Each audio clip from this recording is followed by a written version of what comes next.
Selamat datang di channel ini. Pada video ini saya mau ngebahas tentang daftar pemain dari Respak ya di musim depan di tahun 2026 sampai 2027 ya. Jadi ini data yang saya ambil dari Volleybox, di situs Volleybox ya. Oke, langsung kita bahas ya. Untuk posisi opposite di Respak ini ada Vanja Bukilik ya, atau Buki ya, yang dikontrak kembali ya sama Goijin untuk musim depan, sama Shin Enji ya di posisi opposite. Tapi kita lihat Shin Enji ini jarang dimainkan di posisi starter ya, kemungkinan jadi service spesialis ya biasanya, dan lebih sering Lee Son Woo ya yang jadi opposite ya, posisi cadangan biasanya yang main ya, bukan Shinenji. Untuk itu ya untuk posisi opposite. Kemudian untuk outside hitter ada Song Hui ya, pemain dari China yang baru dikontrak kemarin juga. Kemudian ada John Dabin, Park Hye-min, Kwak Son Ok, Lee Son Woo, Park Hyo-rim, sama Kim Ji-yoon ya. Ini ada cukup banyak ya pemain outside hitternya. Kemudian untuk middle blockernya ada Park Eun-jin, Lee Ho-bin, sama Lee Ji-soo ya. Jadi Respak ini kehilangan dua middle blocker ya, An Ye-rim sama Jong Ho-young ya. Kemudian untuk posisi setter ini ada Yeon Hye-son, Jo So-hyun, sama Kim Jae-na ya.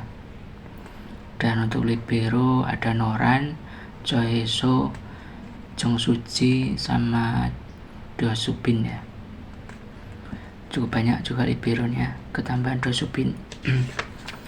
Dan untuk prediksi line up ya untuk musim depan itu untuk opposite jelas Vanja Bukilik ya, karena ya kayaknya nggak mungkin posisi outside hitter ya. Ya mungkin aja, tapi kayaknya bakal dioptimalkan jadi opposite ya Bukilik.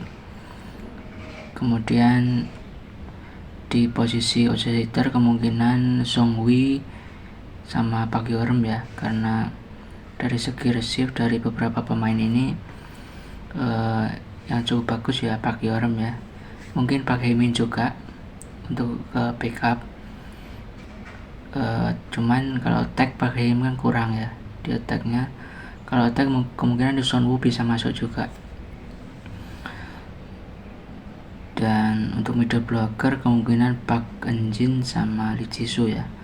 Lee Ho-bin ini ke musim kemarin juga jarang banget dikasih kesempatan ya sama Goijin.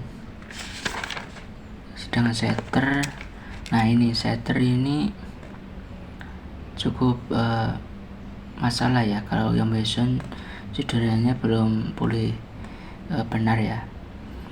Kalau bisa pulih sempurna kemungkinan Yeon Hye-son starter ya, tapi kalau enggak kayaknya Jo So-hyun lagi ya.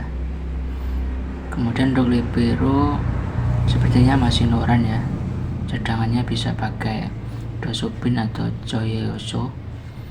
Jung Soo-ji ini biasanya apa ya, spesialis juga. Itu ya untuk komposisi kemungkinan line up. Mungkin kelemahannya itu di receive ya. Receive-nya mungkin kita tahu ya, Respak ini kadang nggak konsisten ya dalam receive, seperti Noran, kemudian Hye-min, Park Hyo-rim juga kurang pengalaman juga ya untuk pemain-pemain lokalnya. Jadi receive ini mungkin bisa jadi masalah ya. Kemudian Buki mungkin ya errornya ya musim lalu ya sama Mega juga kita tahu sering error juga, sama mut-mutan ya pemain Bukilik ini. Kadang kalau mentalnya lagi down itu sering banget error ya, mungkin itu ya kelemahan dari Buki. Kemudian setter ya. Setter ini kalau pakai Cho So-hyun berat juga ya respak ini. Kalau pakai Cho So-hyun atau Kim Jae-na sangat tidak stabil ya. Yang Bison juga nggak tahu ya habis cedera bisa bagus apa enggak. Dan middle blocker ya, yang pastinya kehilangan Jong Ho Young ini pasti bakal terasa ya di posisi tengah, karena cuma ngandelin Park Eun Jin. Di Jisoo sama Lee Ho Bin ini kurang berpengalaman ya mungkin. Jadi itu ya mungkin untuk line up sama mungkin beberapa kelemahan atau kekurangan dari respak musim depan ya sepertinya. Oke, mungkin segini aja ya videonya. Terima kasih telah menonton video ini dan jangan lupa untuk like, comment, share, dan subscribe.